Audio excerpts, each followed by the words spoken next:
Good afternoon, and welcome to the 330 Sports Show. My name is Justin Coffin. Today is Tuesday, January 19th, 2021. We're broadcasting live from downtown Youngstown, Ohio, and we're produced by Joe Danier's Youngstown Studio Network. On today's show, you can see I'm kind of wearing the Browns gear here. We're going to, the season came to an end, and what a season it really truly was. It was an awesome season. We'll take a look back. We'll get into the Browns-Chiefs game, the divisional playoff game. We'll also look kind of at the season in review for the Browns. We'll hit the reset button and kind of go through a little bit of a timeline. We'll talk about the other three NFL games that happened this weekend. We're now down to the final four. And then we'll dive a little bit into the rest of the NFL and the sports world. But the first thing I want to do is kind of hit the reset button and take you back 20 years in history. So if you remember, if you've watched our show, you probably remember we had Jim Tressel on way back in October. And one of the questions I asked him that I thought was really important in the Ohio State-Michigan rivalry was I asked him about this speech he gave. And I'm not going to show the whole speech, but I'm going to show about a 20-second clip here. And I think this 20-second video is what flipped the Ohio State-Michigan rivalry. And so I'm going to go ahead and play this. This happened on, I believe it was 20 years ago yesterday. So I'm going to just go ahead and play this for you and take a listen. Proud of our young people in the classroom, in the community, and most especially in 310 days in Ann Arbor, Michigan, on the football field. Be proud of our... So a real short clip, but just that little nugget of information that he shared, he knew to the day when that game was, and you can hear the crowd. That's at the Schottenstein Center. He was introduced at an Ohio State men's basketball game after he was hired. Obviously was the head coach here at Youngstown State, and then was hired and took over at Ohio State. But you can hear in the crowd that reaction. And for me, that is the pivotal moment of the Ohio State-Michigan rivalry. Michigan kind of dominated Ohio State a previous decade or so, and Ohio State had some really good teams. And from then on, I think Ohio State is 18-2, or because we didn't play this year, so 18-2 in the last 20 years. And the 1 year, was a strange year, 2011, but Tressel, I believe, went 9-1. Urban Meyer went 7-0. Ryan Day, picked up a victory his first time, and it's been, the series has flipped. But to me, I thought that was really important to show. Jim Tressel, now president of Youngstown State University, and just an awesome moment in the history of Ohio State football for what hopefully will continue to be a long-standing tradition of excellence. So I wanted to share that. So, Joe, let's talk about this Browns-Chiefs game. Yeah. Let's talk about this a little bit. I'm going to bring up another YouTube video and show the highlights here in a second. But before we do that, I guess just give me your overall synopsis of the game and kind of what you thought. Yeah, it felt sort of like that typical Cinderella type game where in pretty much every department, Kansas City was just a more complete team overall. Mm-hmm. But your team is, the Browns were strong in big doses, in small doses, but more often. And it was lightning and electric. And you thought maybe if they could undervalue the consistency issues that they had and overdo it with 70 points on the board, that you had a chance. But I think the best thing about this year is that when you look at who we have to go after in either free agency or the draft, it's all achievable, and it only makes you more complete than you were this year. No doubt. So I'll tell you what, before I get into this game, I'm going to go through some key moments, but let's go ahead and show this YouTube video. It's about, a 7 or so minute video, but it'll kind of take you through the main plays of the game. Players and coaches players and coaches at certain stadiums. I was in study hall with Brian Coyle this week, and I think he told me that Arrowhead, while the stadium is rocky, they were 2-6 pre. I think it's got to be in a moment right now. I can't believe I'm here. Le'Veon Bell. He will be the featured back for the Kansas City Chiefs. It's about who can respond to the punch. And the Kansas City Chiefs, as we welcome you to the AFC divisional game presented by Intuit TurboTax Live. Hello. You're exactly right. He's learning. I mean, this is the best football of his career. He's learning how to win in the National Football League. My team's good at this. Let me go ahead and protect the football and start to do the things that winning quarterbacks. Cody Parkey boots it toward Pringle, and he kills it through the back of the end zone. We'll bring out Patrick Mahomes, City.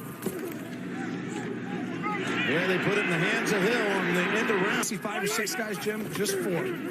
Williams is the ball carrier. He gets to start, and on the second play, he gets the handle, and he gets a good run for a bounce. Williams in motion. He and Le'Veon Bell will do the bulk of the work out of the backfield today. There's Kelsey. And he's got a gain of... Mahomes down the middle of the field. He's got Hill. And Hill slips to a tackle. Takes it inside the 30. And again, they go to Williams. He'll take it to about the 20. The gun. May have gotten the Browns to jump. Flags are out. And the throwaway. Okay, the family was upstairs celebrating off that early snap debacle for the Steelers. Here is Hill.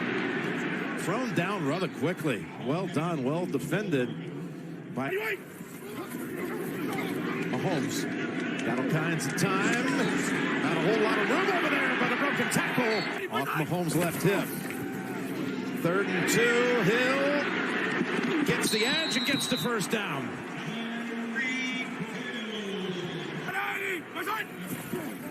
He'll hand it off. Williams. Straight ahead. We'll get mark of about a half-yard short. This is a... Mahomes gonna run it in. Sidestep touchdown, Kansas City.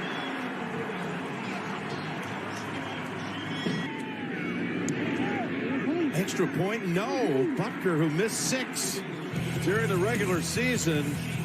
Kansas City goes 75 yards. If you get a stop, it's the right call. If you don't, Yeah, that's right. It feels like you should have taken it, but this game's not going to come down to one possession. Their first snap goes to Chubb. Chubb, who averages over 5 yards a carry, gets 5 with that first left tackle. 2nd and 5.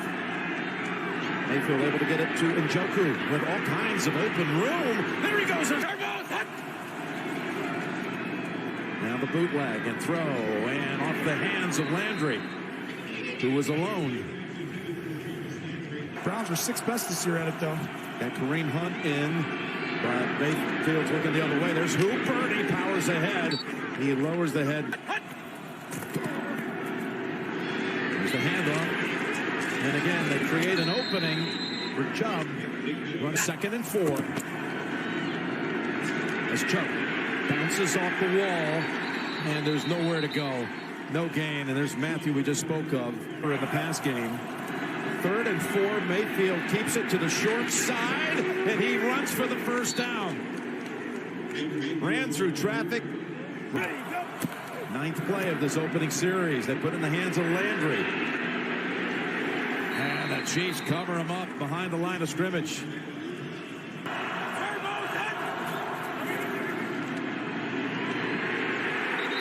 They got him. Snead, who just made the tackle for a loss. 49 yards will take a lot. The 25-mile-an-hour gust. We've got a timeout called as they were about to be. That's what this play, though, Jim. 3rd and 21. Caught by Landry. Breland tosses him out. Only picks up about. And the Browns put opening drive points on the board for them. And 60th straight game that the Chiefs have held the lead in the. Here's his first incompletion. That opening drive, he was 4 for 4. Well, 5 for 5. Look at this. They come to the right side with Hardman. Nicole Hardman Here's Le'Veon Bell. Well, that's the other part, right? Like, have that many touches. 2nd and 8. Come back over to Hardman. No one near him. And he steps out. And a new set of downs. Guns it to the 15. That's Pringle. Lowers his head, ducks a tackle. And is near another first going to have it. First down at the 11 point. As we start the quarter, and a near misstep.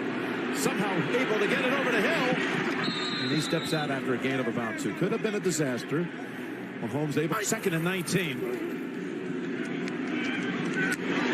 There's Kelce at the 10. Leaps. And he flies in for the touchdown. Travis Kelce. He does.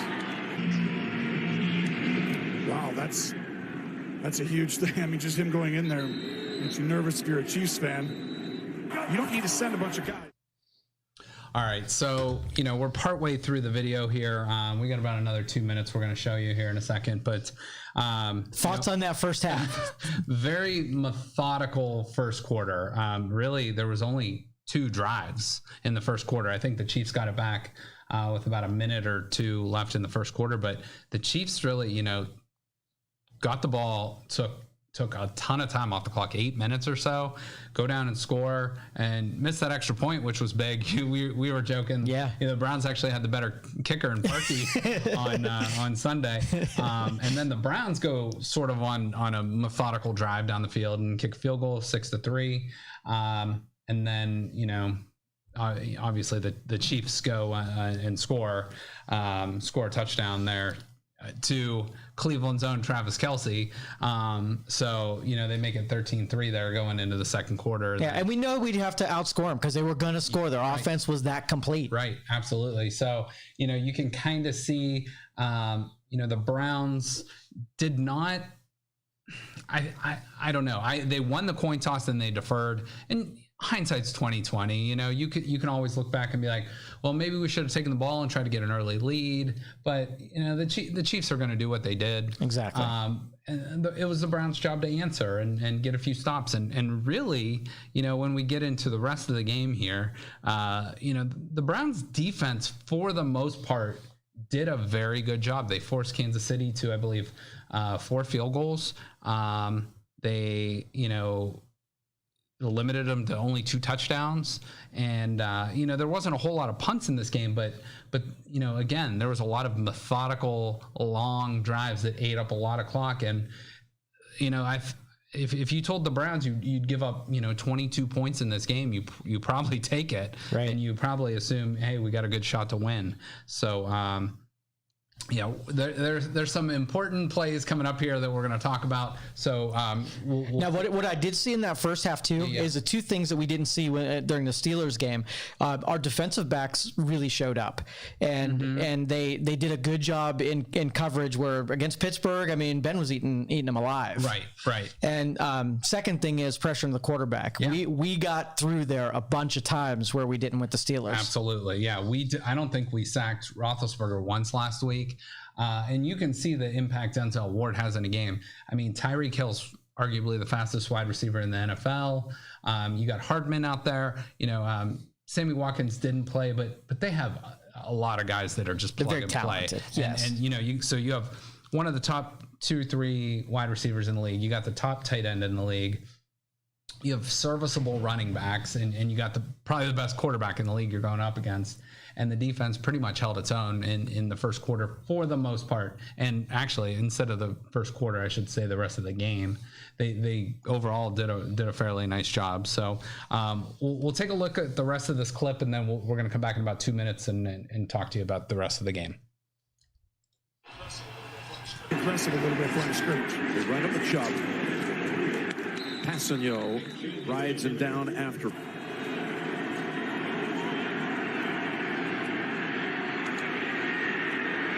Baker flings it to Landry, who tries to lean for the sit down late. On the toss this time to Chubb.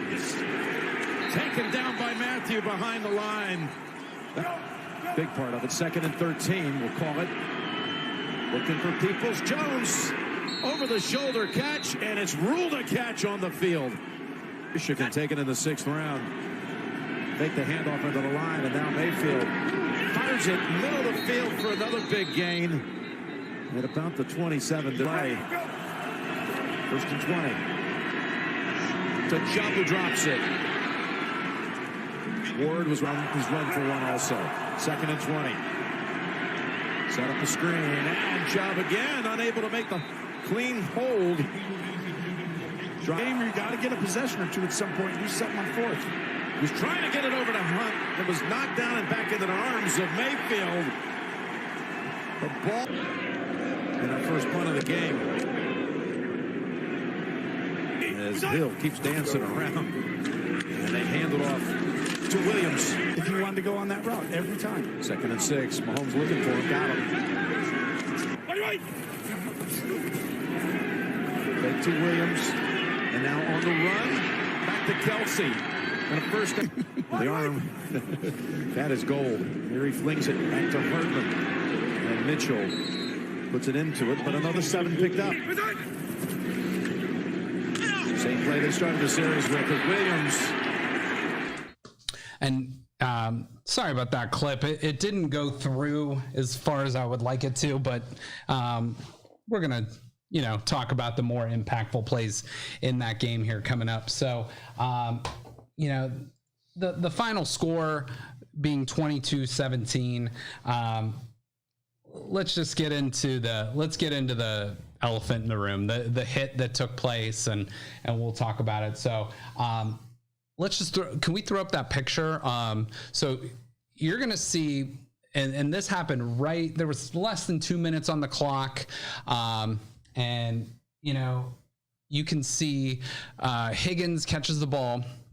It was going to be a first and goal inside the 1 yard line. And, there's a little bit of fault on both sides here. So, Higgins catches it, he could have easily just gone out of bounds or got tackled or whatever. It's hard to blame him because, he's an athlete. He's trying to make a play. It's your instinct to go ahead and score. Apparently, Kevin Stefanski said later in a post-game press conference, they actually have a rule of not reaching the ball out to the pylon for exact circumstances like this. Yep.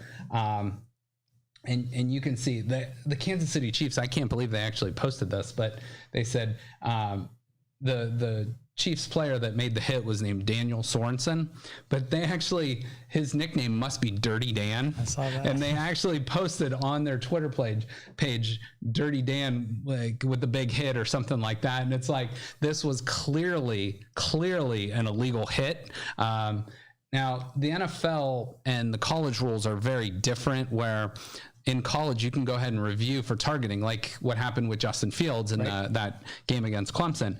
However, in the NFL, unless it is called on the field, it's not a penalty. So now he will probably receive a fine for that. But what does that do for us Browns fans? No, they'll send us 6 more points along with that fine, right? Yeah. How about send us those 6 points and then we'll pay the fine for him. How about that? So there's been a lot of chatter, from many people. For me, was this a huge momentum swing? Yes. Is this what cost us the game? No. At that point, it was 19-3. So, looking at this play, you get in, you assume the extra point. It's going to be, it was 16-3. So you get in, it's going to be 16-10 going into half. Most likely, the Chiefs will get the ball back probably with about a minute left or less, and the Browns are kicking off. They're not giving the ball at the 20-yard line.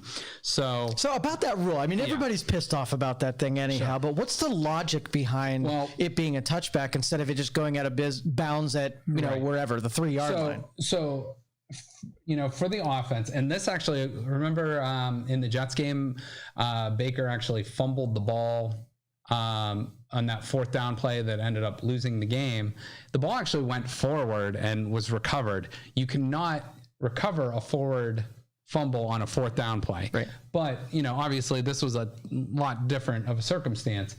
This is the only play with a fumble where the ball actually, if it is fumbled forward and out of bounds, the other team gets the ball and not recovered, I should say.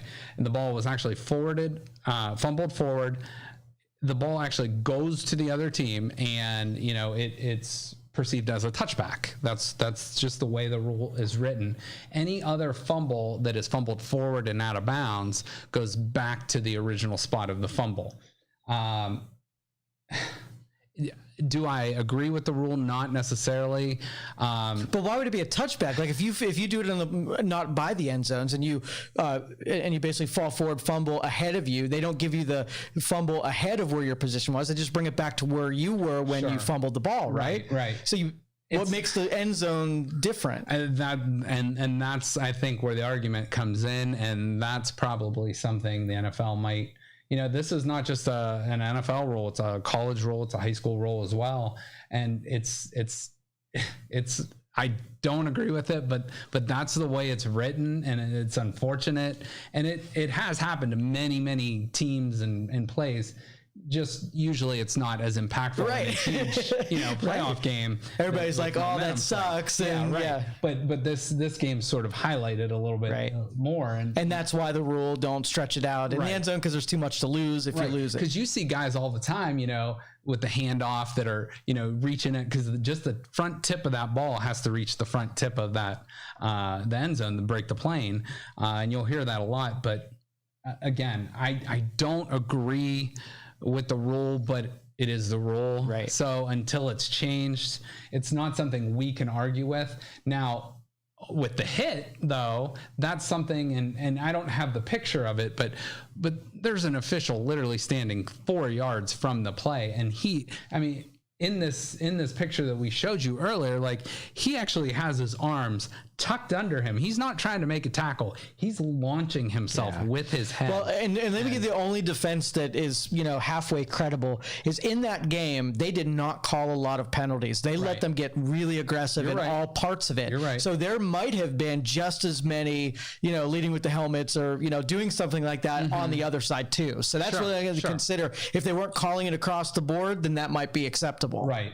And for us as Browns fans, this was, again, probably the play that decided it. You look at the score, it's a 5-point difference. A touchdown, obviously worth 6 points, you probably get the extra point. But, circumstances change throughout the game with maybe Mahomes doesn't get hurt after that. Yeah, right. You can't do that, There's so many different factors that go into a game that... As a Browns fan, I want to say, that's the difference in the game. That's the one play that cost us, but it's not. And it's not the drive. It's not the fumble. Like, I think we're beyond that. Yes. We're not going to call it the pylon or whatever people want to call it. But, I think, I hate to say it's refreshing to be nitpicking about one or two calls in a playoff game, but,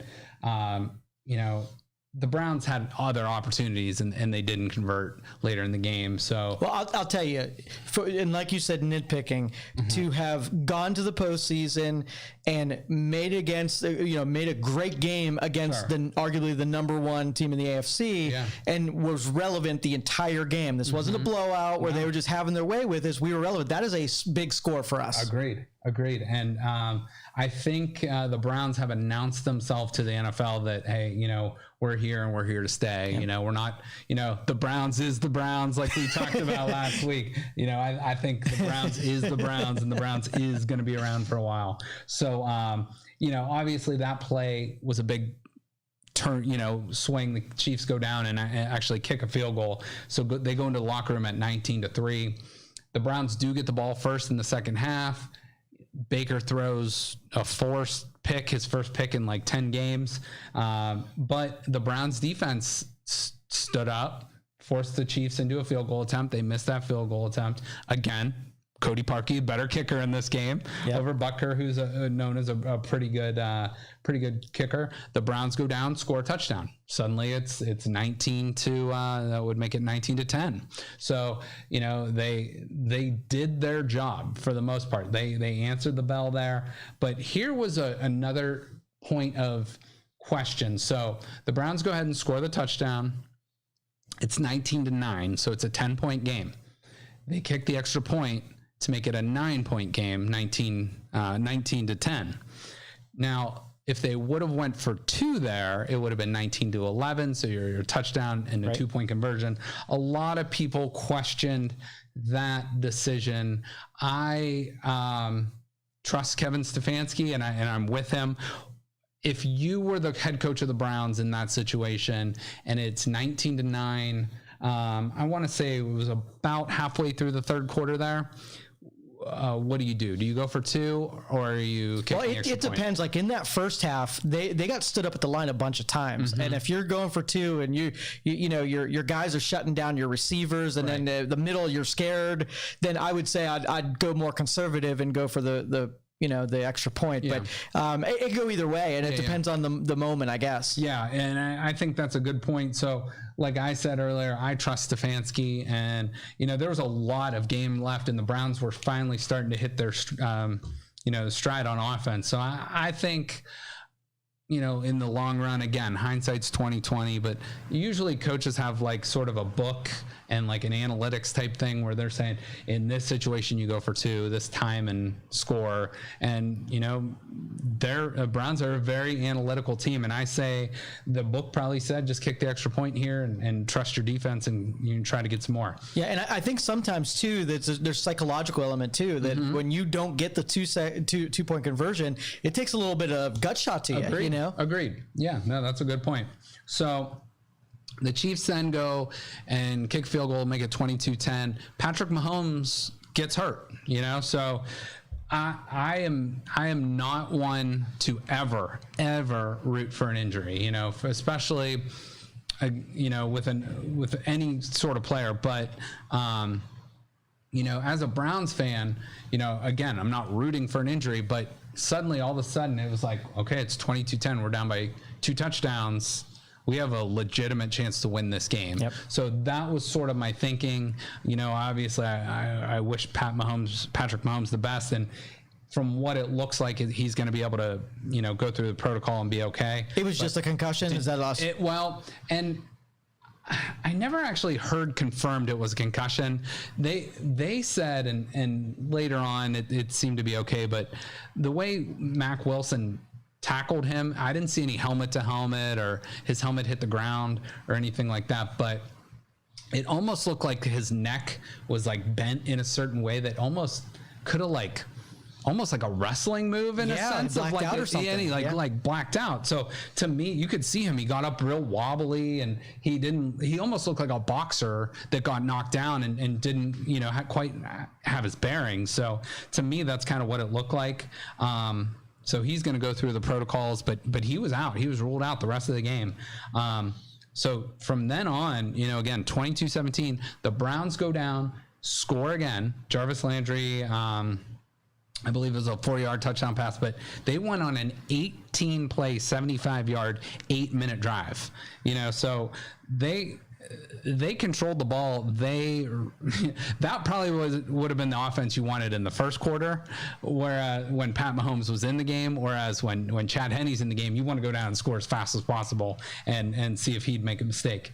He did soon make a mistake after he threw that long interception that was way over his receiver's head. But, and the Browns get the ball back. I believe there was 8 minutes when they got the ball back left after that interception.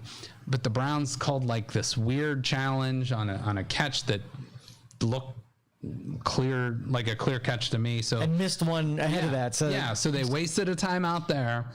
That put them on tilt. Then, exactly. They were pissed that they didn't catch that first one. And Baker, and Baker and Stefanski too. Again, not knocking them, but timeouts are very valuable in the fourth quarter, and they burnt a timeout on a first down, so they didn't get a delay of game penalty to set them back. They ended up punting on that drive with about 4 minutes left, and unfortunately, they didn't see the ball again. So a lot of people are saying, well, should you have gone for it? I think it was like 4th and 8.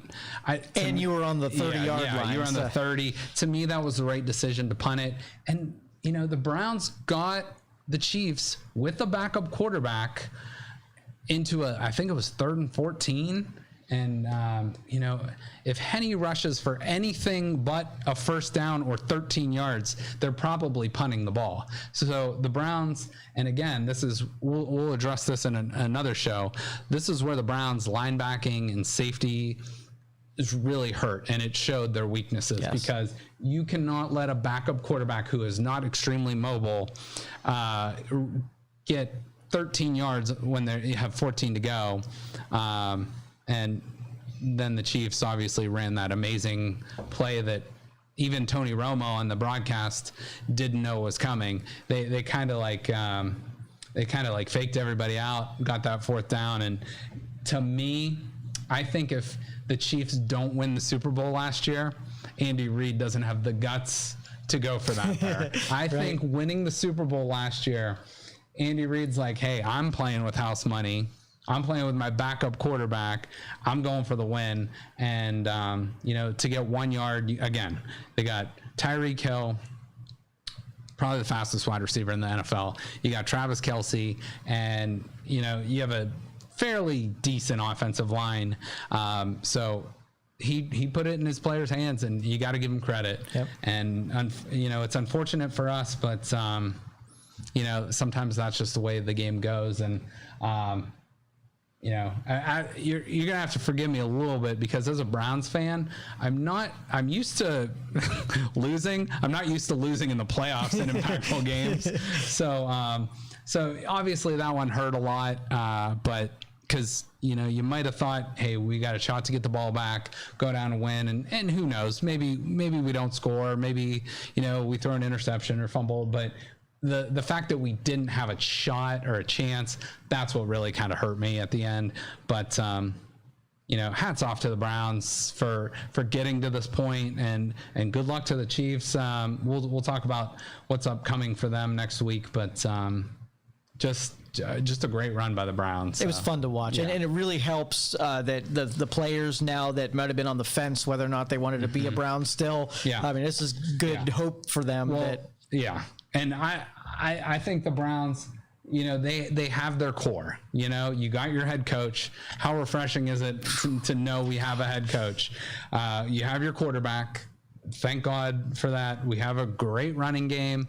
We have a solid offensive line. Now, in wide receivers, you're going to get Odell Beckham Jr. back, and that's the speed guy you were missing the second half of the year. Who would thought, though, that you need 9 people depth-wise on your offensive line? I know, right. Yeah, the Browns. Oh, and that's something we didn't – I'm glad you mentioned that. That's something we didn't mention. The Browns starting left tackle – Jedrick Wills, their number 10 pick in the draft, like the first play of the game. It was like Trey Sermon with Ohio State. First play of the game, gets hurt and out for the rest of the game, and that was a big loss for the Browns too. As they didn't rush it as much as they probably would have liked. I think the game flow and the way the game went in general didn't necessarily lend itself to that, and I think the Chiefs were kind of loading up the box a little bit. I am going to get a Kendall Lamb jersey, though. I'm a big fan now. You better check his contract. Oh no. But if we can, I think this will be kind of fun. We're going to skip that one, but I'm going to give credit to this is, let me give credit where credit's due. This is Dogs by Nature, the website. So I kind of want to go through the timeline here of the Browns in the past 365 days. So we're going to start basically in last January. Last January, obviously we had Freddie Kitchens, struggled last year to get things going. Kevin Stefanski was our kind of the runner-up in the head coaching search for last year, and they hired him, and I think they nailed it with this hire. So then you move on. Later in January, at the end of January, the Browns hired a familiar face as a general manager, Andrew Berry. General managers in the NFL do not get enough credit. He has to, run a lot of the finances. He has to scout a lot of the players, and you have staff and a ton of people around you for these decisions. But this guy, I think he's the youngest GM in the league. I want to say he's like 32, 33 years old, but they nailed it with this guy. So they have a great head coach. They got a great GM. And then, this Paul DePodesta guy who's known a lot in the baseball world, has really come on the scene and done a nice job too. But they both agreed and they hired Stefanski and Barry. Moving on, the Chiefs obviously won the Super Bowl last year. They were getting dominated pretty much by the 49ers for most of that game, but they come back and win. And, obviously that's the team we just lost to. So, no shame in losing to the defending Super Bowl champions, especially only by 5 points on their home field. Moving on, the XFL. If you remember the XFL, that lasted a couple weeks because of obviously because of the pandemic, shut that down. But that happened in February. Then later on in February, after the Super Bowl, Joe Woods was brought in as defensive coordinator from the 49ers. He was their defensive backs and passing game coordinator with the 49ers. Then, unfortunately, as any Browns fan knows, Browns, you always think of the dog pound, and the Browns have a mascot named Swagger. They've since brought in a new Swagger, but the previous mascot passed away last February, which is obviously, tragic and sad. Moving on, this next one always cracks me up. So the Browns' previous left tackle was named Greg Robinson, and they were probably going to move on from him. But what he did last February at the customs in Canada, it was a U.S.-Mexico border. He had pounds and pounds and pounds of marijuana. I'm talking like it might have been in the hundreds of pounds. So they're like, cut ties. We were probably going to do it anyway, but that sealed the deal. So moving on, the Browns probably knew, hey, we're going to need a new left tackle here. So now I know this really doesn't have much to do with the Browns, but this next picture here is of Rudy Gobert. And if you were anywhere in the sports world, Rudy Gobert is sort of the symbol of COVID-19 and the sports world, because once he contracted the COVID-19 coronavirus, that pretty much shut down basketball, which then shut down Major League, which shut down, it shut down all the sports. And that was sort of the pivotal moment with the coronavirus. So, the NFL had to then shift their, thinking to everything virtually. So that's patient zero we just witnessed there? That's basically or at least that was like diagnosed that we knew about in a major sport. So yeah, basically patient zero. Obviously the Browns were in need, coming off of a losing year last year, of making a lot of changes. The linebacker situation was one they needed to address. Christian Kirksey goes on, and now he's with the Green Bay Packers. He's still playing. Joe Schobert moves on, and he's with the Jacksonville Jaguars. Two guys that would have been very helpful this year. Yeah, Schobert especially. Yeah, but not guys I think they thought were long-term solutions. So, so that's obviously an issue they're going to need to address. But with some of that money that left, they were able to shore up the offensive line. So this next one in March, the Browns signed Jack Conklin, their right tackle, Austin Hooper, and the backup quarterback, Case Keenum. Case Keenum was a big signing that people might not think of as a big signing, but he's a guy that played for Kevin Stefanski in Minnesota, was the was a quarterback in Minnesota, but then became the backup. But he knows the system. Yep. And it's almost like an extension of a coach to have him as the backup for Baker. He's safe. Yeah. Really nice and safe. Yeah. He's not going to wow you, but if you need, I think the only game I can remember him coming in was this first Steeler game where, Baker was a little bit banged up, but he came in. But again, I think somewhere where he might not be appreciated as much is, in that quarterback's room with Baker helping him, there's so much learning that goes on with the quarterbacks. Moving on, these aren't necessarily the sexiest names, but Andrew Berry brought in a lot of new players. Fullback Andy Janovich from Denver, JoJo Natson, a wide receiver who ended up tearing his ACL. Adrian Claiborne, a really good signing for the Browns, ended up playing starting after Olivier Vernon got hurt. Andrew Billings And you might say, who the heck is Andrew Billings? I don't remember him this year. That's because he was a player that opted out of this season because of the coronavirus. We signed him from Cincinnati. He is going to be it's almost like another free agent signing for next year, because he's a really, really nice player that's going to help the defensive line. They also signed BJ Goodson, Kevin Johnson, Carl Joseph, and Andrew Sendejo. That's a good class right there. Yeah. So, I mean, those are a lot of nice pieces. There's no studs in that group, but there's some nice pieces in that group. Now, that person opting out, what did that do with our roster? Was he just on, like, where was he? I think the NFL gave players to, I don't know what the date was, sometime in March, where you either had to opt in or opt out. And they signed him, or I believe it was later in the year, not March, but they probably anticipated him being a big piece of the defensive rotation. And so I don't know contractually. I think it may be just whatever was this year is just pushed forward to next year. So it's a pause more than anything. So it's almost like a pause, where the Kansas City Chiefs had an offensive lineman that did the same thing. And there's dozens of players around the NFL that did that. So that was an impactful loss for the Browns. But nothing. I think that'll be a nice piece going forward next year. Getting into April now, Browns brought back the old new uniforms, which,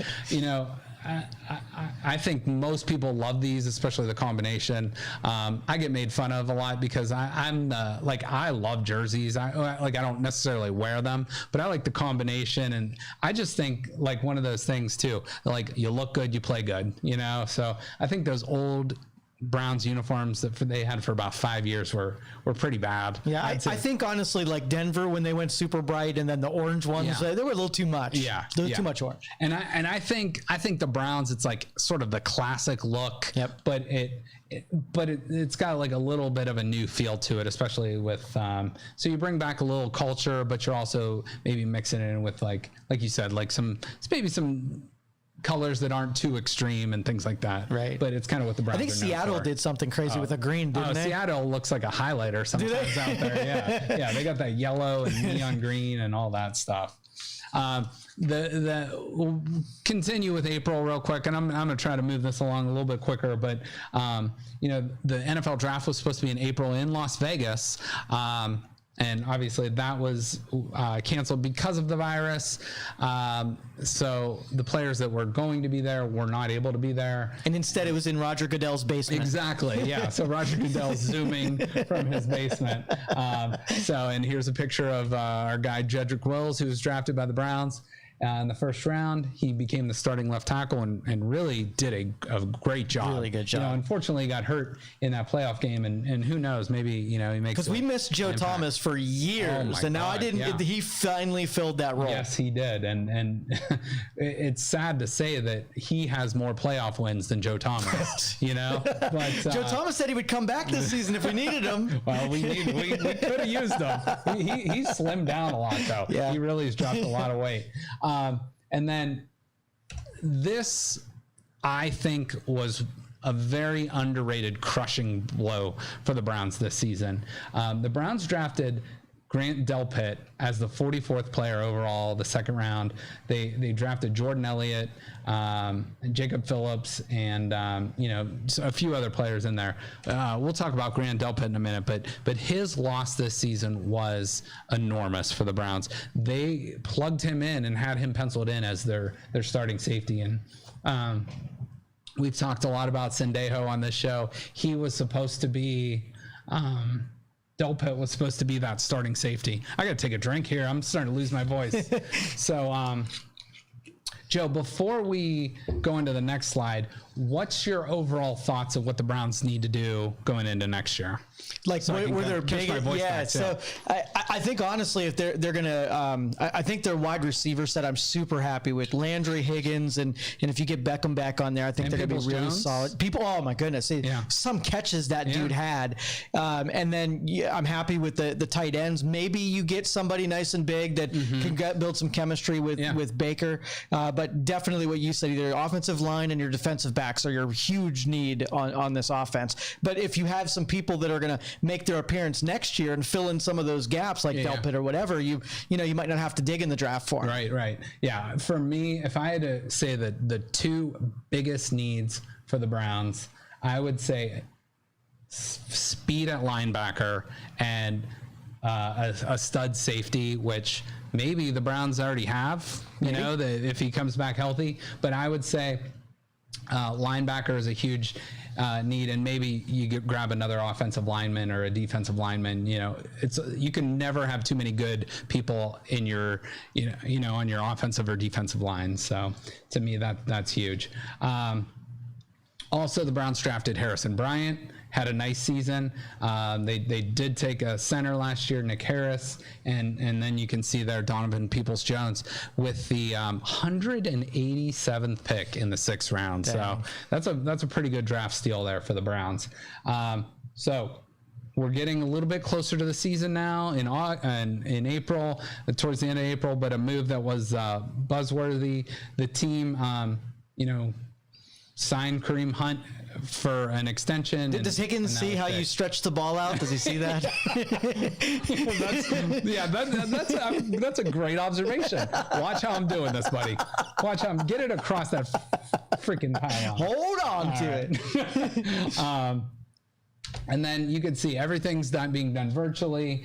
May through June, normally you're having these off-season workouts with the younger guys. The Browns did not have the luxury of that, especially with a new coaching staff, all this and that, a lot of rookies. But again, all the teams in the NFL had to deal with the same thing, and not necessarily a new coach, but I think the Browns made the most of what they did. Well, we were joking that they were going to be practicing on Madden, and they pretty much did that. Yeah. No, you're right. That's how you learn the playbook. You have to do all these different things, different calls.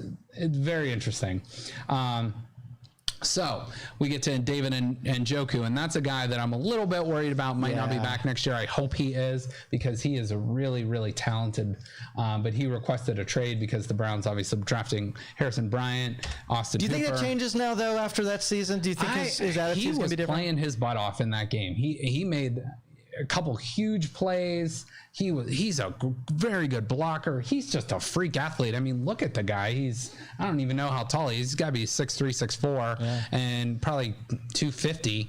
But he just is a freak. And if we could keep him around, that would be just icing on the cake. But once a guy says that he'd rather bolt, it kind of like, that's unsettling for everybody. It is. And it causes a little bit of trouble in the locker room and this and that, but I think he said what he needed to say, but when it came time, he played and he did his job when he got on the field, and he didn't let that, even if it was for just upping his trade value. Exactly, and so that will be one of the biggest offseason questions, I think, for the Browns.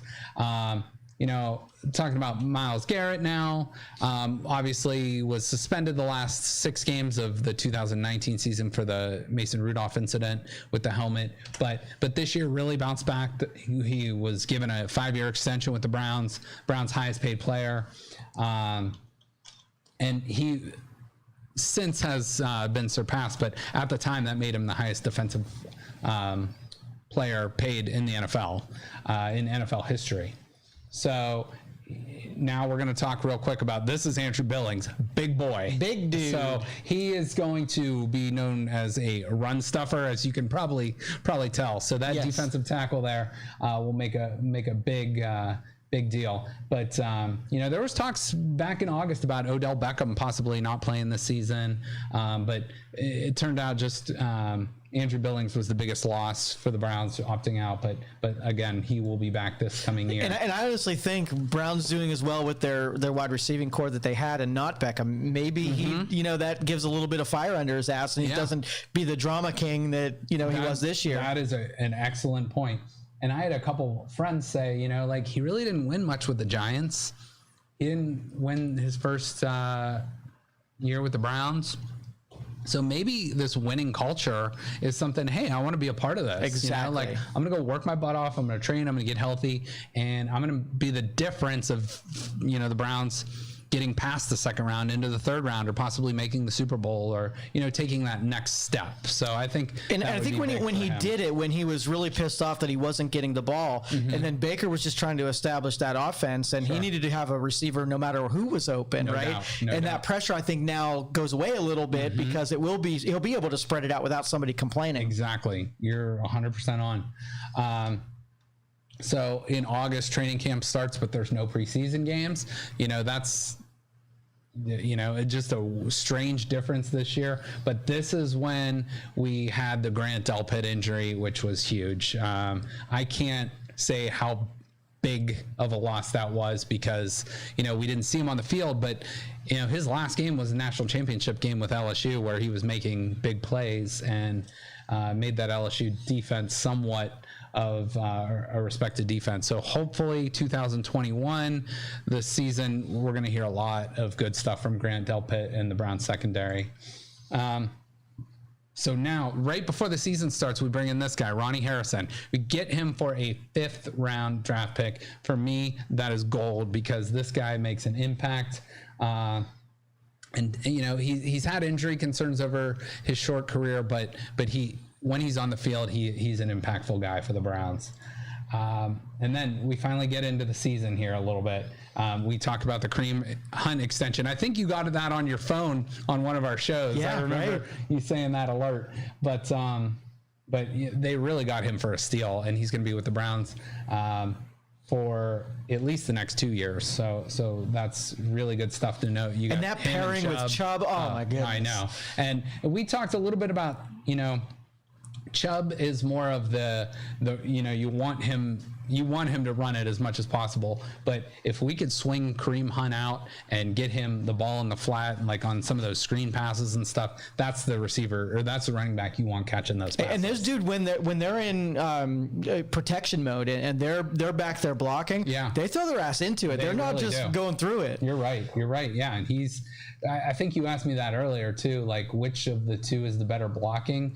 I'd say they're both pretty solid at it. So Kareem really, he goes close to injury with how hard he hits. They're very different runners. Nick Chubb is more of like the slow, be patient, and then bust it. And Kareem Hunt is just like, I am violently running and we're going to run people over if I have to. Both exciting to watch, though. So the season starts, and then we think it's going to be the same old Browns. They go and they got absolutely clocked by the Ravens. They lose 38-6, and we're pouting, we're feeling bad for ourselves. But then we got to change gears. We got to step up. We got to get better. If you remember in that game, our kicker was not very good. We ended up cutting him, Austin Seibert. He goes right to the Bengals. And he, for some reason, the Bengals kept him as a backup kicker the whole year. You don't see that too often, but they brought in Cody Parkey for the rest of the season. The Browns come in and bounce back. That was something that I was very proud of the Browns this year. Anytime the Browns had a loss, they won the next game. They bounced back, and that is not something that should be overlooked because that's just unbelievable. So they go and beat the Bengals on a Thursday night. They beat the team formerly known as the Redskins, the Washington football team, and there's their former quarterback, Dwayne Haskins, getting sacked by Myles Garrett. Reeling him in by his jersey. Exactly. And then, in the next game, they go down to Dallas. And I think before the season started, a lot of people would have said the Browns would have lost that game. It ended up being a fairly close game, but the Browns really had that game in control for the most part.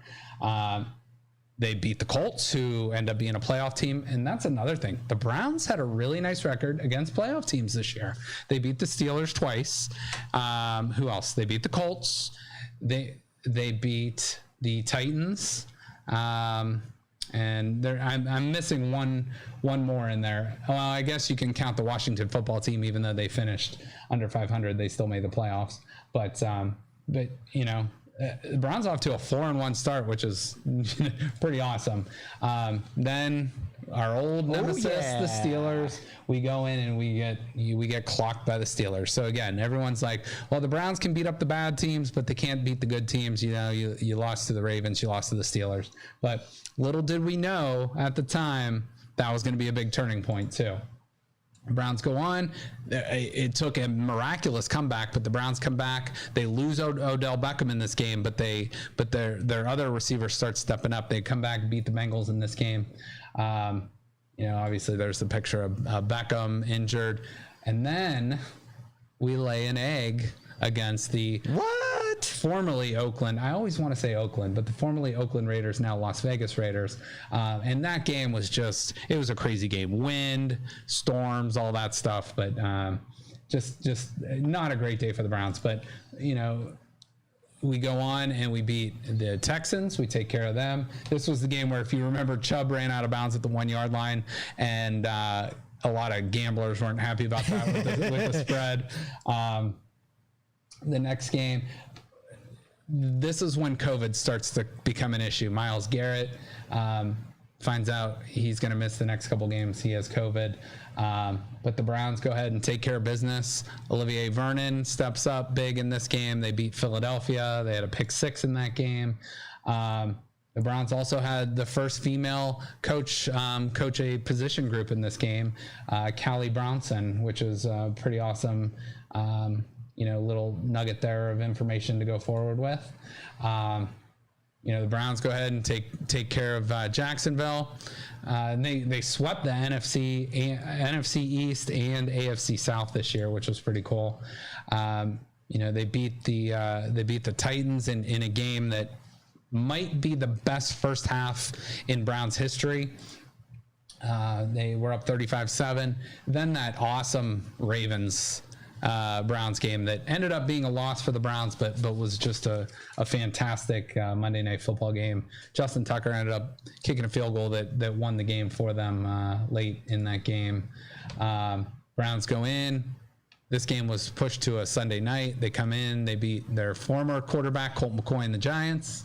And they're smelling playoffs. We're finally smelling playoffs there. But then the news dropped. You're playing the Jets, and if we can beat the Jets, we're in the playoffs. We're in the playoffs. Jets. Don't tell them that. The Jets were 1-13. But then literally the day before the game, the entire wide receiving core and I believe 2 or 3 of the linebackers were knocked out because of contact tracing with the COVID-19 protocols. So they end up losing that subsequent game to the Jets, which forced them to have to go and beat the Steelers at home just to get into the playoffs at 11-5. So the Browns, turned out to be a very close game, end up beating the Steelers, getting into the playoffs. We know what happened after that, so that was kind of the long timeline, but I thought it was well deserved in this year with the Browns because they've made a lot of long suffering fans happy this year. That's right. And so we talked about all those streaks. You lose 17 games at Pittsburgh in a row. You haven't made the playoffs for 18 years. You haven't had a winning season in 13 years. Haven't won a road playoff game in 26 years. Haven't won a road playoff game in like 52 years in a road playoff game. Typically teams have to knock on the door of the playoffs a little bit before they get in. Mm-hmm. We just decided to set up shop and almost take the whole AFC. Heck yeah. And if you remember, there was a lot of talk and going into that 2019 season about the Browns, hey, we'll see you in the Super Bowl and this and that. That ended up not being the case, but the Browns took that huge step forward this year. Now, nothing is guaranteed going forward. There's obviously, knock on wood, there's always injuries. That's part of the game. The schedule might be a little harder next year. Players that panned out might not necessarily pan out. There's a lot of what ifs, but I think the core of the Browns is solid. Amen to that. And I think we know what we have going forward. So they're going to have to take care of business they're not going to be sleeping. No teams are going to be sleeping on them, next year. They're going to know what they're in for. So, just overall, I guess this podcast for the most part was a Browns appreciation. Podcast, yes. It's a Browns appreciation podcast. I'm going to make you king for 1 second, and you're able to take anybody that you just think is not right situated for the Browns and pull his card, and at the same time, you could pick any position that we're going to pull in the draft, and you could put a new guy in that slot. Okay. What would you pick? For the draft, I'll start with that. For the draft, I would love, there is a linebacker out of Notre Dame, and forgive me because I'm not even going to try to pronounce his name, but he is just an absolute stud. And I think he's got NFL Pro Bowl star written all over him, and I think he's going to be somewhere drafted between that 15 and 30 range. Because there's going to be a lot of wide receivers, a lot of quarterbacks going early. So I think some of those players that would normally be high are going to get bumped low.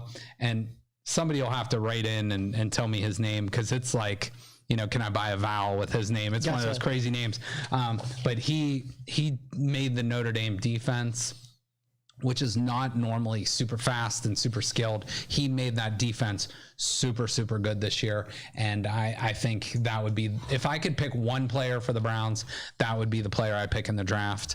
I do not necessarily know the free agent list. Goodness. Oh yeah, there it is. Good luck with that. Is it Jeremiah? Jeremiah. Okay, so normal first name, Jeremiah. And then it's Owusu Koromora? Koromoa. Awusa Koromoa. Arusa Koromoro. There you go. Something like that. So, well, if the Browns draft him, I promise I will learn his name. So yeah, that's the guy I would, if I could pick one guy for the Browns next year, that would probably be who I pick. Now you could fire somebody. Who are you going to walk up to, wag your finger in his face and say, "You're out of here"?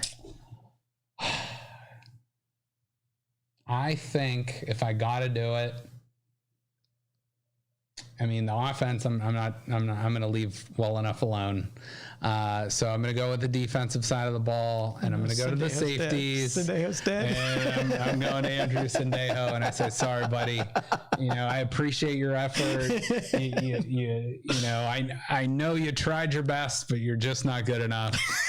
Let me buy you a lunch, or here's $50. Go buy a nice, go buy a decent dinner or something. And that was very kind of you. Yeah. Great job. I'm sure he'll get more than $50. Yeah, and more than a dinner. But you know what? If the Browns got Delpit coming back and he's healthy, that's an immediate upgrade. And the Browns have some money to spend, and so if they can address that secondary and linebacking core and, make a few other little tweaks here and there, I think the defense is where they should probably spend most of their draft capital and free agent capital. Now, can they improve in other areas? Obviously, yes. And I'm firing the kicker, by the way. You already knew that, though. That's what? That's something I didn't even think of. I didn't even go special teams. That's not a He's bad. Toast. He made me so mad this year. Yeah, Cody and Bear. Just talk to a Bears fan about Cody Parkey and tell me how they feel about him. So, yeah, but he, except for like one or two games, he was an improvement over what we've had in the past. That's true. But we need somebody where we're not holding our breath every time. Yeah, and those guys like Justin Tucker, who kick for the Ravens, are not a dime a dozen. Those guys are few and far between. But we had Phil Dawson for decades. It feels like we were spoiled. Yeah, well, we were spoiled, and he was on a really bad team, so he never got truly to make those impactful kicks that he probably would have made. But but we could have 29 points, and we knew most of them came from Phil Dawson. Right? Yeah, the leading scorer in the league, just off of his leg. Well, I just real quick, we're not going to go in depth, but I just want to go over real quick these other scores of this game. We'll bring up that one in a minute. But Buffalo took care of Baltimore. That game was crazy wins. That almost reminded me of that Oakland game earlier. Oakland, there it is again. That Las Vegas game earlier in the year. But Buffalo beat Baltimore 17-3. Buffalo will now go on to Kansas City and play. So it's going to be a 1 versus 2 there. We'll talk about that game on Thursday. But Lamar Jackson, again, he got knocked out of the game. He had a concussion in that game, and he threw a 100-yard pick six, which ended up. Can I bring this up real quick? You want to talk about this for a moment? Sure. These mobile quarterbacks, right? These guys hit hard, and if your offense is predicated on you stay healthy, like I don't think that first down is important enough to take your quarterback out for the rest of the season, unless it's like a fourth down game-changing play. They take a lot of chances that don't matter. Exactly. And Lamar is a special athlete, but if you have if you have a quarterback that is going to be mobile, like you see with Russell Wilson, he takes a ton of unnecessary hits. Yep. And like with Deshaun Watson, who we'll talk about him real quick here in a second, but Deshaun Watson is probably the most hit quarterback in the league because, well, one, he has a bad offensive line, but two, he's mobile and takes unnecessary chances. Yep. And that's one of those things. It's like you live by the run, you die by the run. Then you got to end up, relying on your fourth string quarterback because your other two quarterbacks are hurt because they're sort of similar players too. Right. So. Well, and not that Tom Brady would have ran anyhow, but when he was with the Patriots, you saw whole quarters where nobody made it close enough to touch him. Mm-hmm. And that's how you can stay in the game till you're in your 40s because you save yourself from getting beat up like that. Yeah, no doubt. And,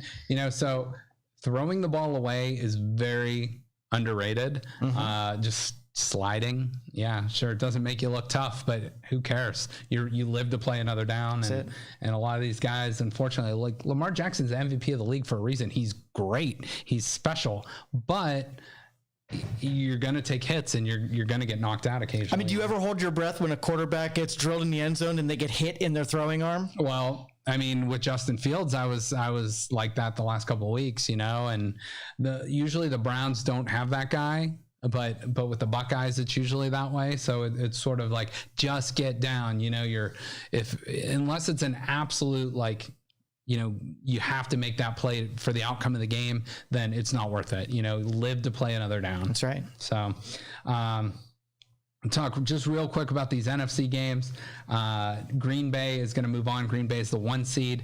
They took care of the Los Angeles Rams. So now they're going to host Tampa Bay. Tampa Bay beat New Orleans 30-20.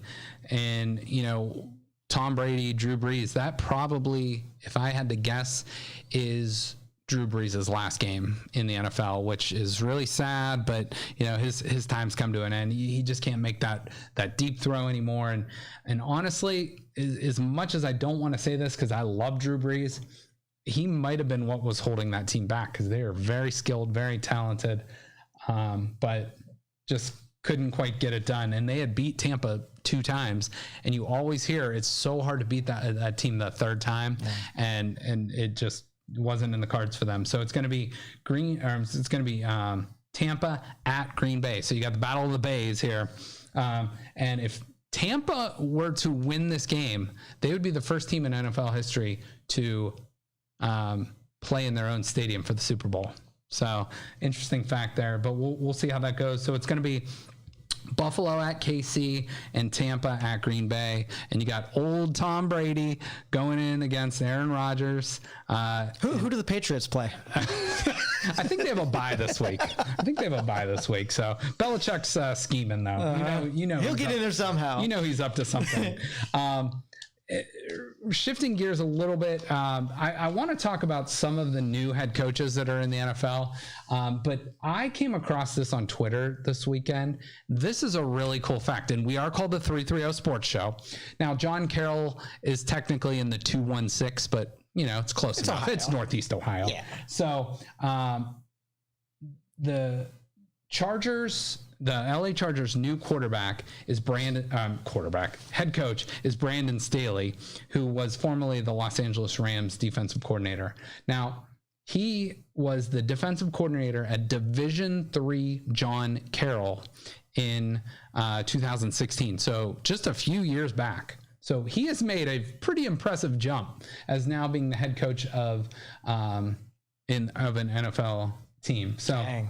Look at all these guys from John Carroll University. You got Chargers general manager Tom Telesco. You have Texans general manager Nick Caserio. Chargers coach Brandon Staley. Patriots offensive coordinator Josh McDaniels. Bills offensive, who's also interviewing for another head coaching job, by the way. Bills offensive coordinator Brian Dable.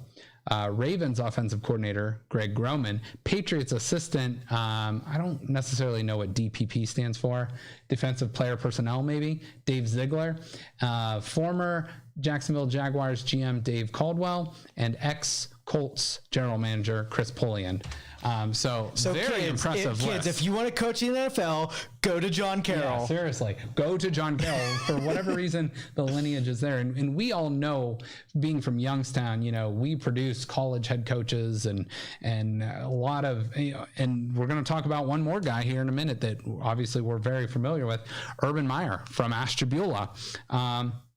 Is now the new head coach of the Jacksonville Jaguars. So we kind of had speculated on that, but I think Urban, I don't love it because the NFL game and the college game are very different. But when you're coaching at an Ohio State or a Florida or whatever, at Texas, that's a year-round job. That's not just like a 10-month a year job. You're grinding 12 Now, are you afraid that he's going to come into a pro team and not have that same flair that he had with Ohio State? Well, the NFL, I think, is set up to be an 8-8 league. There's going to be obviously some teams that excel, some teams that drop below. So you're going to have your Chiefs and your Jets, but most teams are right in that middle. Yep. And it's a couple swings of a couple games here and there that make you a playoff team or, a top 5 pick in the draft type team. And I don't know if he knows what he's getting in for, but I think this is a challenge a lot of people want. And Urban Meyer, love him. He's got a little bit of an ego. I think a lot of people know that. And I think this is a challenge where he's like, hey, this is what I'm going to do, and I'm going to be successful. So I think it's a little bit of, he's going to play by his rules. He's going to call his own shots. He's probably going to be doing a lot of the player personnel stuff. And they do have the number 1 pick in the first round and subsequently every other round. And I think they have a lot of draft capital and a lot of free agent money to spend. So he's going to bring in guys he wants. The one nice thing I will say, he's not going to gut the Ohio State program. He's not taking any, he had talked to some guys, but he's not taking any coaches from Ohio State, which is nice for the Ohio State program. All right. So we talked about Jacksonville. We talked about the Chargers. So is this a Clemson target? I mean, or not Clemson, what's his name? Quarterback from Clemson. Oh, Trevor Lawrence. Yeah. Is that a target? He will, if he doesn't go number 1, I would be completely shocked. Yeah. I think you have to take him number 1. He's probably the best quarterback prospect in the last 10 years. And those guys, how do you see how he matches up with Urban, in his styles? I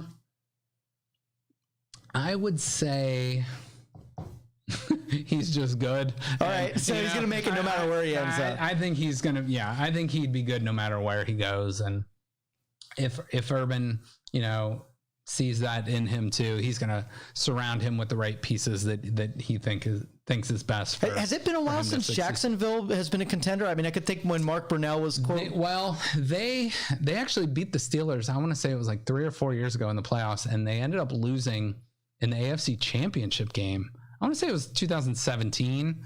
It's just a guess, but that they kind of went on like a pretty impressive run that year. But I think they were like a 9-7 type team, but went on a nice run to get to there.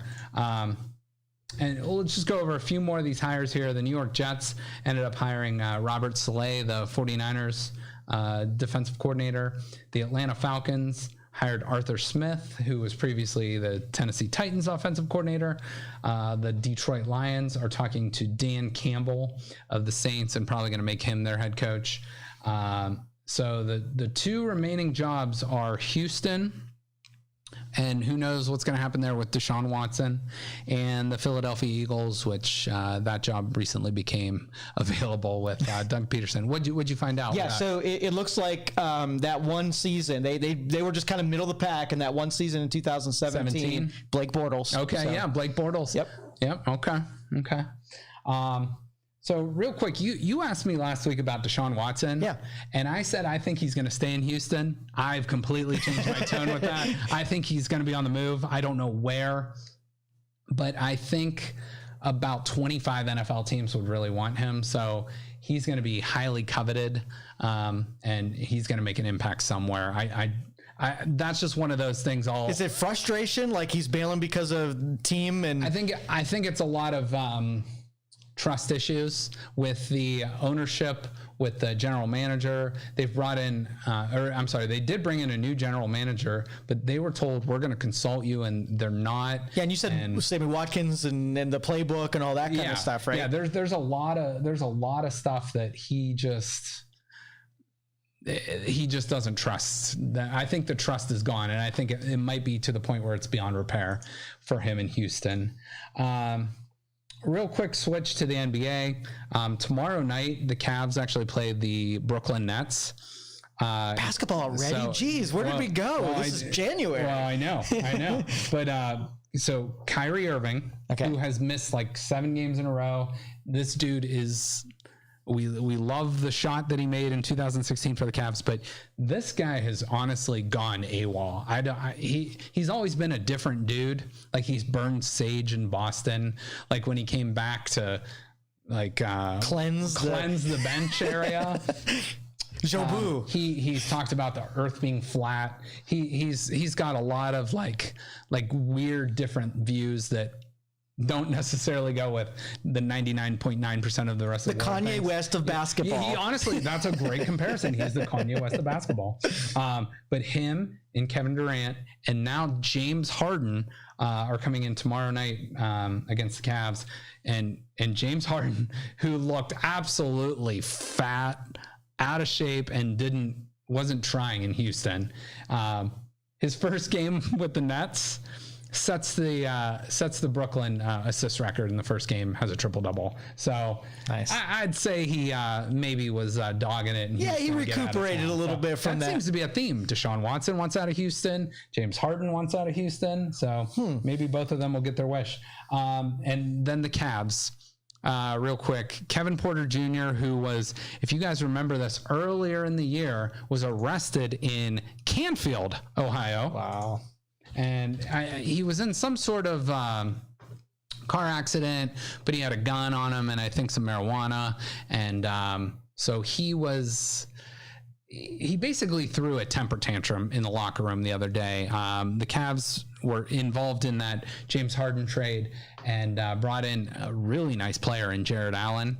And they moved Jared Allen's locker, one of the new guys they brought in, to his old locker because he wasn't around the last few weeks for personal reasons. And he just threw an absolute temper tantrum. And basically the Cavs people, the brass, whatever, just said, hey, you're out of here. We're going to look to trade you or release you. So we'll see what happens on that front. But, a really nice, talented player, but can't seem to get his head straight. Yeah. So hopefully the Cavs can work it out with him, but I don't foresee that happening. Just a real quick college basketball note. Duke men's basketball drops out of the top 25 for the first time in 5 years. Ooh. And before that, 5 years was like for my whole lifetime before that. Gonzaga, though, is there, right? Gonzaga's number one. No shit. No, I was joking. No, Gonzaga's number one and Baylor is number 2. Whoa. And I used to live in Waco, Texas as a kid. So Baylor has a soft spot for me being in Waco. But Gonzaga and Baylor, clear number 1 and number 2 teams in the country. How's North Carolina rated? They struggled last year. I have not seen their ranking. I'm gonna look it up. So yeah, we'll have to check that out. I think they're better than they were last year, but I think they're not quite to their usual level. And then wow, Gonzaga! I can't freaking believe that. So let's see, is North Carolina in the top 25? I don't see them. Nope. Not in the top 25. Not in the top 25. Wow, that's so surprising. The Buckeyes are sitting there at 15, and I'm going to get a Buckeye coach on the show here soon, who's a former Boardman graduate. He is a player personnel guy with Ohio State. His name is Terrence Stiles. We're gonna get him on the show soon. So he's just a great dude. He was a Big Ten Player of the Year for Ohio State, and I want to say 2005. Played overseas in France for a lot of years. He had a nice career over there, and he's doing some really cool things in Columbus. So I'd like to get him on to talk about what he's doing and some of the things going forward with the Buckeyes as well. I do want to bring this up. We're going to go maybe about 5 more minutes here, but I'm going to talk real quick about Ohio State, the Buckeyes on the football field. So yesterday, Monday, was the first day, or I'm sorry, the last day players had to either say, hey, we're coming back to college or we're going to the NFL. So you can see Justin Fields' record at Ohio State. So in his 2 seasons, obviously this year being a shortened year, 20-2. Those 2 losses, one came in the national semifinal, one came in the championship game. 2-time Big Ten champion, 2019 Big Ten championship game MVP, set other multiple records for Ohio State. But I am just not feeling Ohio State quarterbacks in the NFL anymore. I'm not getting excited about it. Well, and with the track record, it's hard to blame you. But I think Justin Fields is a different level talent than what we've seen. Haskins has the arm skills, but I don't think he has the mental maturity that Justin Fields does. And I think Ryan Day he's a former NFL quarterbacks coach. He knows what's expected at that next level. So I think some of these guys they got coming in, you're going to hear these names coming up, and we'll talk about that. We'll talk about what's next for the Buckeyes in some upcoming shows. But CJ Stroud's a guy you're going to hear his name.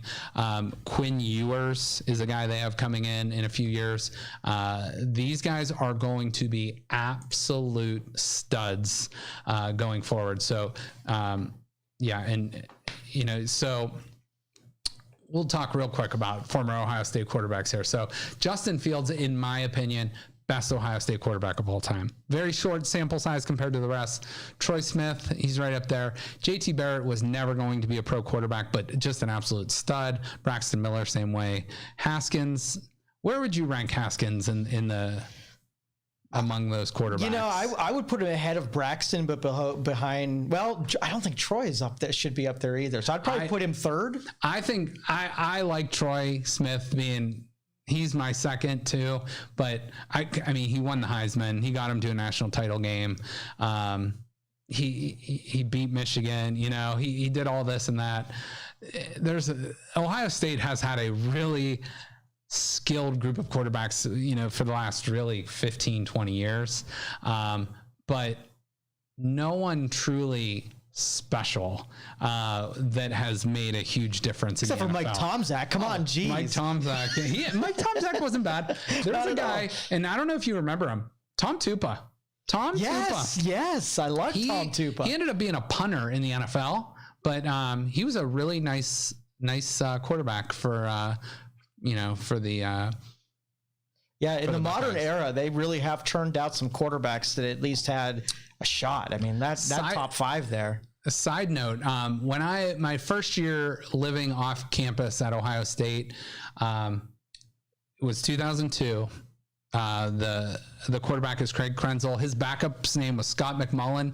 He was my neighbor at Ohio State, and we threw some great parties, but he threw a couple really good ones. So that national championship year was pretty awesome. So shout out to Scott McMullen. Some of my buddies from Ohio State would remember him too. But real quick note on Ohio State, Justin Fields obviously going to the NFL, Sean Wade, the corner, going to the NFL, Trey Sermon, the running back. The Ohio State is going to have to replace their specialist, their punter, Drew Chrisman, to the NFL. Blake, I always mispronounce his name, but Hybiel is the kicker. He's going to the NFL draft. Josh Myers, the center, going to the draft. Wyatt Davis to the NFL draft. We knew that. He's a guard. Jonathan Cooper, Justin Hilliard, Tommy Togiai, Baron Browning, all going to the NFL. Some surprises, though. Guys coming back. Jeremy Ruckert, the tight end. If you remember in that national title game, he made that one-handed catch. Great tight end. He's probably going to be a third-round draft pick. Probably would have been a third-round draft pick this year. Thayer Mumford. This is a big one. He is the left tackle, and to get your left tackle back at Ohio State with a new quarterback is going to be huge.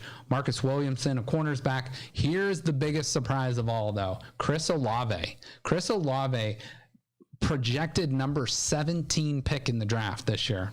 17th overall, is coming back. So I have a theory. Hey, go ahead. You want to hear my theory? Yeah, please. All right. So in the era of COVID, do you really want to make your start in the NFL if the season gets interrupted. Good point. Put it off until things settle down a little bit more, and then you do your normal thing. That's not a bad way of thinking of it. My thinking too is, hey, he's worked with these other quarterbacks. He might say, hey, I got something to work with here. It's not just going to be the next guy coming in. This next guy is going to be impactful. So I have high hopes for their top 2 receivers being back next year. Haskell Garrett, a huge guy returning defensive tackle, and Tyreek Smith, a defensive end that missed the national championship game, but really impactful player. The other guys I have not heard yet what if they're decided or undecided is Tuff Borland, Pete Warner, 2 linebackers, Luke Farrell, tight end, and Nicholas Petit-Frere. I would expect a couple of those guys to come back and maybe a couple to go to the league. So we will see how that comes about. So, yeah, I don't know the exact status, but Ohio State, again, you're always going to lose guys to the NFL. You're always, that's part of the nature of the beast of being a great program that's basically a AAA team for the NFL. But your recruiters know this too, and then they know the timing of when they're likely to lose guys. And I actually think losing guys actually helps you get guys too, because those guys you're losing are going to the NFL, which a senior in high school that's deciding between this school and this school. Hey, Ohio State gets receivers, linebacker, whatever it might be, into the NFL. But just think that dude though that has to take Justin Fields' position, and it's like that's a ton of pressure because you don't get to really play ahead of that. CJ Stroud is that guy most likely. They do have a really good true freshman coming in, but you don't really see too many true freshmen. Well, Stroud played a couple downs this last season. He came in when when Justin Fields got hurt in the national title. I think he took like 1 snap, but unfortunately, this being only they play 8 games this year. Normally you're playing, if you make it to the national title, like 15 games, and normally, so those extra 7 games, you might, get another 30, 40 snaps, whereas but hey, that's the nature of the business, and this year is what it was. And then we had Watt, who opted out of his season, the college season to get ready for the NFL. Exactly. So I want to put up one more thing here with college football, and this pertains to our local team here, Youngstown State. And I'm just going to read this off of it. It says, in its unwavering commitment to providing meaningful and safe competitive opportunities for the conference student athletes, the Missouri Valley Football Conference, and that's what YSU plays in, will play a full 8-game spring league schedule and will culminate the season with an NCAA Division I football championship, which begins with games on Saturday, April 24th. 10 league institutions have reaffirmed their dedication to play a full spring schedule, starting with the league games in about a month, actually in 1 month from today, February 19th. So what does this do? Basically nothing has changed. Because they didn't have anything in the fall season. Right. So basically they moved some games for the spring. Yeah. So they're going to play a full, what did it say? 8-game conference schedule and try to get in 10 games, it sounds like. And we'll see. But I think one of the teams in YSU's league, I want to say it's Indiana State. I might be wrong on that, but I believe they have opted out of the season. So I think that's what this press release was. Yeah, what about your guys that are moving on? Would you take a risk to play some exhibition type of These guys game? Want to play football. Okay, all right. They want to play, and I think they've probably been chomping at the bit that they wanted to play in the fall, but, So what does it count for when you compare it against what the rest of the NCAA did? I mean, is it? I think it's the same, like, status quo. So it's kind of like, if this was played in the fall, I don't think this goes against their eligibility, but, if guys that want to, you might have a couple guys on some of these smaller school teams that might want to go to the NFL. They're just going to have to opt out and go to the draft or go through that process. But that's, kind of the nature of the business. Was it all of the Missouri Valley Conference that opted out? Like they were, I believe nobody playing? Most of, I think it was all of the,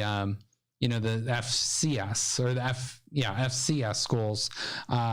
So, not the division. It used to be known as Division 1AA. So basically all the 1AA teams are going to be playing in the spring from what I understand.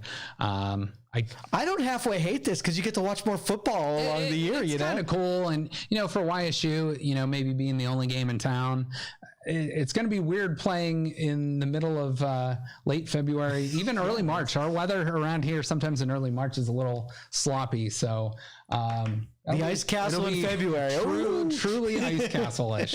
And I think they're allowing there's like a small percentage, like 10 to 15% of fans are going to be allowed at the game. So that'll be kind of cool for, true YSU fans and friends and family of those players to be able to get there. So that's good. I'm glad they're doing that, at least for the athletes. Absolutely.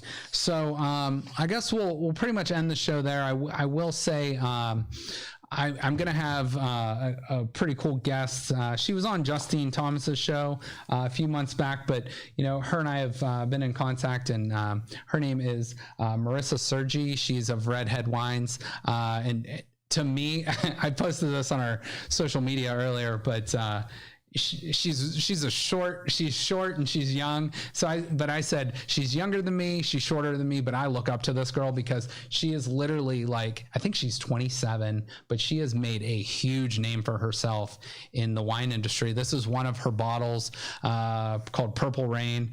She's affiliated with Luva Bella Winery. And Justin was quenching his thirst all program long. I honestly had to. Did you hear me get choked up there earlier? So I'm not a big sweet wine person. I'm usually like a Pinot Noir, but this is pretty damn good. So I'm sure I'll do some taste testing on Thursday. If looking forward to having her in. Wants to partake in that. So looking forward to that show.